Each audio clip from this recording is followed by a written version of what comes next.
मकर राशि वाले दोस्तों, अतीत को भूल एक नई शुरुआत करें, आगे बढ़ें। आने वाले समय में बेहतरीन बदलाव आपकी इंतजार कर रहा है। इसलिए पिछली बातों में समय व्यर्थ ना करें। फिलहाल वीडियो में बात करेंगे आने वाले सप्ताह 3 नवंबर से लेकर 9 नवंबर, मंडे से लेकर संडे तक आपकी राशि पर ग्रहों की चाल क्या करेगी कमाल। क्या देखने को मिलेगा महत्वपूर्ण बदलाव? इस पर विस्तार से चर्चा करेंगे। वीडियो बहुत महत्वपूर्ण रहने वाली है, वीडियो के अंत तक बने रहें। नमस्कार दोस्तों, मैं एस्ट्रोलॉजर राजेश कालिया हार्दिक स्वागत करता हूं आपका अपने यूट्यूब चैनल अक्षित एस्ट्रो मास्टर में। मेरे मकर राशि वाले दोस्तों, कैसे हो दोस्तों? ग्रह गोचर के अनुसार इस सप्ताह ग्रहों की चाल में बदलाव देखने को नहीं मिलेगा। केवल चंद्रमा अपना कार्य जारी रखेगा। ग्रहों की चाल में बदलाव ना हो तो ही बेहतर है, क्योंकि सभी ग्रहों की गोचर में बहुत उत्तम स्थिति बनी हुई है। इस स्थिति पर एक नजर डालें तो आपकी राशि के दूसरे भाव पर राहु संचार कर रहा है। कर्म फलदाता शनिदेव पराक्रम भाव पर संचार कर आपके हौसलों को बुलंद बनाने का कार्य कर रहे हैं। अब राशि और राशि स्वामी शनि गुरुदेव की भी शुभ दृष्टि में आ चुके हैं। पूरे सप्ताह गुरुदेव सप्तम भाव और उच्च राशि पर बने रहेंगे। केतु अष्टम भाव पर संचार करेगा तो कर्म भाव पर सूर्य देव संचार कर रहे हैं। साथ में कर्म भाव का स्वामी शुक्र भी पूरे सप्ताह अपने भाव पर बना रहेगा। मंगल और बुध दोनों 11वें भाव लाभ भाव पर बने हुए हैं। इसलिए ग्रहों की चाल में बदलाव ना हो तो ही बेहतर है। हर एक ग्रह आपके सहयोग में खड़ा हुआ दिखाई दे रहा है। बात करें स्वास्थ्य की तो स्वास्थ्य के दृष्टिकोण से आपकी राशि और राशि स्वामी शनि दोनों पर गुरुदेव की दृष्टि अमृत समान कार्य करेगी, स्वास्थ्य को बेहतर बनाए रखेगी। पूरे सप्ताह चंद्रमा का शुभ गोचर भी स्वास्थ्य को प्रफुल्लित बनाए रखेगा। लेकिन 6 नवंबर से लेकर 8 नवंबर की सुबह तक चंद्रमा पंचम भाव पर शनि की वक्र दृष्टि में रहेगा। इसलिए चंद्रमा की यह स्थिति पेट और पाचन तंत्र के संबंध में कुछ शुभ नहीं है। 6 नवंबर से लेकर 8 नवंबर की सुबह तक खान पान पर अधिक ध्यान दें, नहीं तो इन्फेक्शन जैसी स्थिति से गुजरना पड़ सकता है। साफ सफाई और स्वच्छता के प्रति भी जागरूक बने रहें। बाकी इस सप्ताह स्वास्थ्य के संबंध में कोई बड़ी परेशानी की संभावना नहीं है। ग्रहों की शुभता स्वास्थ्य को बेहतर बनाए रखेगी। बात करें शिक्षा की तो अभी हाल में शिक्षा के संबंध में बेहतरीन बदलाव देखने को मिला है। 2 नवंबर को पंचम भाव के स्वामी शुक्र कर्म भाव अपने भाव में प्रवेश कर चुके हैं। शुक्र की यह स्थिति विद्यार्थियों के लिए बेहतरीन रहेगी। विद्यार्थी शिक्षा के प्रति रुचि और एकाग्रता में कोई कमी नहीं करेंगे। पिछले समय से पंचम भाव पर शनि की वक्र दृष्टि के कारणवश विद्यार्थियों के मन में शिक्षा के प्रति रुचि और एकाग्रता में कमी बनी हुई थी। शनि की दृष्टि तो इस सप्ताह भी पड़ेगी, लेकिन इस सप्ताह शुक्र की शुभता से खास कोई नकारात्मक प्रभाव देखने को नहीं मिलेगा। इसके अलावा पंचम भाव पर मेहनती मंगल के साथ बुद्धि कारक बुध की दृष्टि भी पड़ेगी, जो विद्यार्थियों को सफलता प्रदान करेगी। विद्यार्थियों को अपनी मेहनत और बुद्धि बल का पूरा फल सफलता के रूप में मिलता हुआ दिखाई दे रहा है। इसलिए विद्यार्थी चिंता छोड़ अपना कर्म करें। बात करें प्रेमियों के प्रेम संबंधों की तो प्रेमियों को भी शुक्र की शुभता का लाभ मिलेगा। प्रेम संबंधों के मोर्चे पर आनंद, रोमांच और प्रसन्नता की अनुभूति करेंगे। लेकिन प्रेम प्यार भाव पर शनि की वक्र दृष्टि के अलावा मंगल की क्रूर दृष्टि भी पड़ेगी, जो कभी कभार प्रेमी जन के साथ वाद विवाद का कारण बन सकती है। इसलिए प्रेम जीवन में प्यार और तकरार दोनों देखने को मिलेंगे। खासकर प्रेमी जन से बात करते समय वाणी पर अधिक ध्यान दें। वाणी के द्वारा कुवचन और कटु वचन के प्रयोग से बचे तो प्रेम जीवन में प्रसन्नता का भाव बना रहेगा। बात करें शादीशुदा दोस्तों के दाम्पत्य जीवन की तो अभी हाल में 18 अक्टूबर को आपकी राशि के सप्तम भाव में गुरुदेव प्रवेश कर चुके हैं। आपकी राशि के सप्तम भाव पर गुरुदेव की उच्च राशि करक पड़ती है, जो दाम्पत्य सुखों में वृद्धि करेगी। पिछले समय से चले आ रहे वाद विवाद भी दूर हो जाएंगे।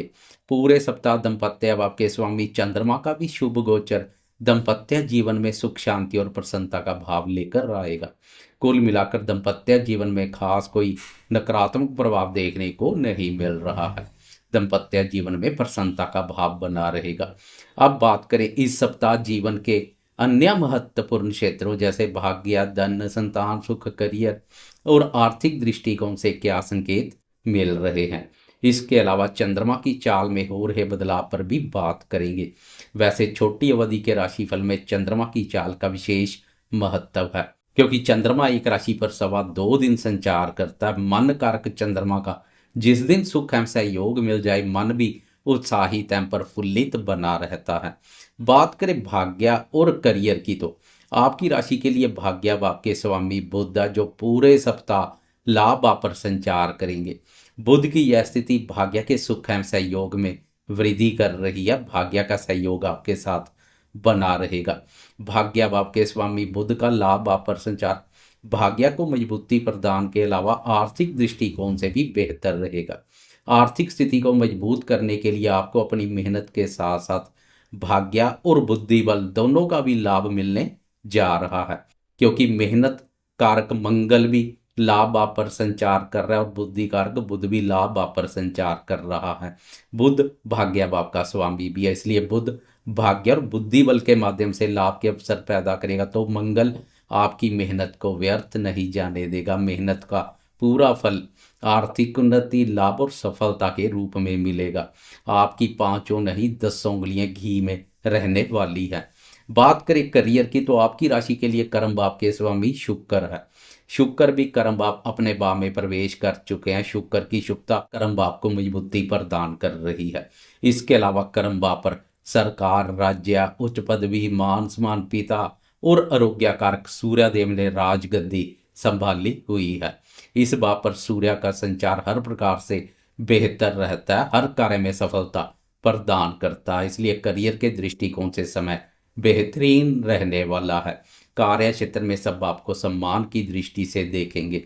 पदोन्नति की इंतजार कर रहे नौकरी पेशा दोस्तों की इंतजार समाप्त हो सकती है। सूर्य के प्रभाव से यश, पद, प्रतिष्ठा और पदोन्नति के अनुकूल अवसर मिलेंगे। सूर्य के समान नाम चमकेगा। कुल मिलाकर भाग्य हो जा करियर समय बेहतरीन रहने वाला है, इसमें कोई शक नहीं है। आर्थिक दृष्टिकोण से मंगल और बुध दोनों का लाभ भाव पर संचार बेहतरीन बना हुआ। आर्थिक स्थिति को मजबूत करने के लिए उठाए गए कदम व्यर्थ नहीं जाएंगे। शिद्दत से किसी भी कार्य में हाथ डालेंगे, लाभ की संभावनाएं प्रबल बनेंगी।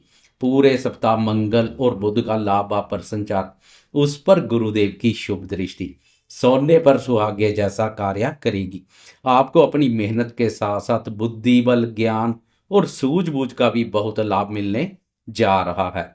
ग्रह गोचरीय स्थिति पूर्ण रूप से आपके पक्ष में बनी हुई है। बात करें संतान क्षेत्र की, तो संतान का विचार पंचम भाव से किया जाता है। पंचम भाव के स्वामी शुक्र की मजबूत स्थिति संतान से संबंधित अधूरे पड़े कार्यों को भी पूर्ण करने के लिए उत्तम बनी हुई है। लेकिन कभी कभार संतान के साथ कुछ मनमुटाव देखने को मिल सकते हैं, क्योंकि संतान भाव पर शनि की वक्र दृष्टि के अलावा मंगल की क्रूर दृष्टि पड़ रही है, जो नकारात्मक प्रभाव डालेगी। इसलिए संतान के संबंध में यह सप्ताह मिला जुला रहेगा। अब चंद्रमा की चाल में हो रहे बदलाव पर एक नजर डालते हैं। अन्य ग्रहों की गोचर में यथास्थिति बनी रहेगी जो आपके सामने है। सप्ताह की शुरुआत में मंडे को चंद्रमा आपकी राशि के पराक्रम भाव से सफर शुरू करेगा। इस भाव पर चंद्रमा का संचार बेहतरीन रहता है। पराक्रम भाव पर चंद्रमा का शनि के साथ युति योग बनेगा, लेकिन यह युति योग सकारात्मक रहेगा क्योंकि दोनों पर गुरुदेव की शुभ दृष्टि पड़ रही है। इसलिए शनि और चंद्रमा के युति योग का खास कोई अशुभ प्रभाव देखने को नहीं मिलेगा। शुभ प्रभाव देखने को मिलेगा। मन उत्साहित एवं प्रफुल्लित बना रहेगा। चंद्रमा की यह स्थिति शत्रुओं पर भी विजय सुख का आनंद प्रदान करेगी। शत्रु आपके नियंत्रण में बने रहेंगे। व्यापारी दोस्त व्यापार की प्रतिस्पर्धा में आगे बढ़ेंगे, क्योंकि आपकी राशि के लिए चंद्रमा सप्तम भाव व्यापार भाव का स्वामी भी है। व्यापार भाव के स्वामी चंद्रमा का पराक्रम भाव पर संचार व्यापार में सफलता प्रदान करेगा। पिछले समय से व्यापार में कोई चिंता परेशानी बनी हुई है तो उससे भी राहत मिलेगी। वैसे भी शनि जब पराक्रम भाव पर संचार करता तो व्यापार में अशातीत सफलता प्रदान करता है। इसलिए व्यापार के संबंध में भी यह सप्ताह अनुकूल रहेगा। शनि से संबंधित वस्तुओं का कार्य व्यापार करने वालों को विशेष रूप से लाभ मिलने वाला है। मंडे को चंद्रमा की स्थिति बेहतर रहेगी। जीवन साथी के साथ कोई नज़दीकी यात्रा कर सकते हैं। व्यापारी दोस्त व्यापार के सिलसिले में कोई यात्रा कर सकते हैं। चंद्रमा की यह स्थिति मंडे को खुशनुमा बना देगी। आत्मविश्वास से भरपूर एक नई ऊर्जा शक्ति के साथ मंडे की शुरुआत होने जा रही है। चंद्रमा की यह स्थिति 4 नवंबर की दोपहर के 12:34 तक रहेगी। फिर 12:34 पर चंद्रमा राशि परिवर्तन कर चतुर्थ भाव में प्रवेश कर जाएगा। चतुर्थ भाव पर भी अब चंद्रमा के परिणाम बेहतर देखने को मिलेंगे। चंद्रमा की यह स्थिति माता जी के सुख स्नेह और सहयोग में वृद्धि करेगी, क्योंकि चंद्रमा के पिछले शनि के साथ युति योग से अगर माता जी के साथ कुछ मन मुटाव जैसी स्थिति देखने को मिली थी तो अब इस स्थिति से बाहर आ जाएंगे। दाम्पत्य जीवन हो जा पारिवारिक क्षेत्र, चंद्रमा की यह स्थिति बेहतरीन रहने वाली है। घर परिवार में भी प्रसन्नता का भाव बना रहेगा। व्यापारी दोस्तों को भी जनता का सुख एवं सहयोग प्राप्त होगा। जनता का सहयोग व्यापार में तेजी लेकर आएगा।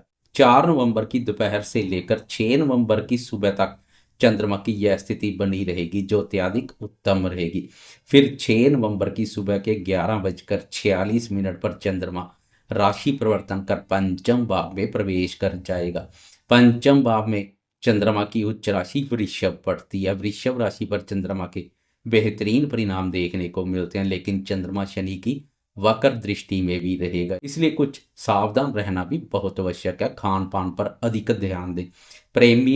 प्रेमी जन के साथ व्यर्थ के वाद विवाद से बचें। प्रेम संबंधों के मोर्चे पर छोटी छोटी बातों को तूल देने से बचें। प्रेम प्यार भाव पर चंद्रमा का शनि की वक्र दृष्टि से पीड़ित होना प्रेमियों के प्रेम संबंधों पर नकारात्मक प्रभाव डाल सकता। इन 2.25 दिनों में प्रेमी जन से कम ही मिले तो बेहतर रहेगा। दंपत्य भाव के स्वामी चंद्रमा पर शनि का प्रभाव दंपत्य जीवन में भी सुख शांति प्रभावित कर सकता है। इसलिए इन 2.25 दिनों में प्रेमी जन के साथ तो शादीशुदा दोस्त जीवन साथी के साथ व्यर्थ के वाद विवाद से बचें। वैसे चंद्रमा की यह स्थिति आर्थिक दृष्टिकोण से बेहतर रहेगी, क्योंकि अब चंद्रमा और मंगल का दृष्टि संबंध बनेगा, जो लक्ष्मी योग का निर्माण करेगा। चंद्रमा की लाभ भाव पर दृष्टि से आपकी एकाग्रता अपने आय से संबंधित लक्ष्यों पर बनी रहेगी। आर्थिक दृष्टिकोण से चंद्रमा की यह स्थिति बेहतरीन रहने वाली है। व्यापारी दोस्तों को लाभ मिलेगा। छोटे व्यापारी हो या बड़े व्यापारी, चंद्रमा की लाभ भाव पर दृष्टि व्यापार में अच्छे खासे लाभ के संकेत दे रही है। चंद्रमा की यह स्थिति 8 नवंबर की सुबह तक रहेगी 11:14 पर। फिर 8 नवंबर के 11:14 पर चंद्रमा राशि परिवर्तन कर छठे भाव में प्रवेश कर जाएगा, जहां चंद्रमा एक बार फिर से शत्रुओं पर विजय सुख का आनंद प्रदान करेगा। छठे भाव से रोग, ऋण और शत्रुओं का विचार किया जाता है। चंद्रमा का इस भाव पर संचार शत्रु नाशक का कार्य करता है। शत्रु नियंत्रण में बने रहते हैं। व्यापारी दोस्तों को किसी भी प्रकार के ऋण की आवश्यकता तो प्रयास करने से सरलता से उपलब्ध हो जाएगा। ऋण के माध्यम से व्यापार में विस्तार के अच्छे मौके मिलेंगे। जीवन साथी के साथ कहीं यात्रा करने के मौके मिल सकते हैं। जीवन साथी से संबंधित कोई खर्चा करते हुए भी दिखाई देंगे, क्योंकि दंपत्य भाव के स्वामी चंद्रमा की अब व्यय भाव पर दृष्टि पड़ेगी और जीवन साथी के माध्यम से खर्चे के योग बना रही है। वीकेंड में जीवन साथी के साथ घूमने फिरने और खर्चा करने के योग बनेंगे। वीकेंड में चंद्रमा का छठे भाव पर संचार रोग, ऋण और शत्रुओं से छुटकारा दिलवाएगा। ऋण से संबंधित कोई उलझे हुए मामले हैं तो वह मामले भी सुलझते हुए दिखाई देंगे। कोई नया ऋण चाहिए तो प्रयास करने से सरलता से उपलब्ध हो जाएगा। ननिहाल पक्ष के माध्यम से भी लाभ के योग बनेंगे, वह भी सहयोग करने के लिए तत्पर रहेंगे। कुल मिलाकर देखा जाए तो यह सप्ताह काफी अनुकूल रहने वाला है। खास कोई नकारात्मक प्रभाव देखने को नहीं मिल रहा है। पूरे सप्ताह आपकी राशि पर हंस नामक महापुरुष राजयोग के साथ मालव्य नामक महापुरुष राजयोग भी बेहतरीन रहेगा, जो समय को बेहतरीन बना देगा। जाते जाते कमेंट बॉक्स में गुरुदेव और कर्मफलदाता शनिदेव की जय जयकार करते जाएं। साथ में लाइक, शेयर, कमेंट्स और सब्सक्राइब करना ना भूलें।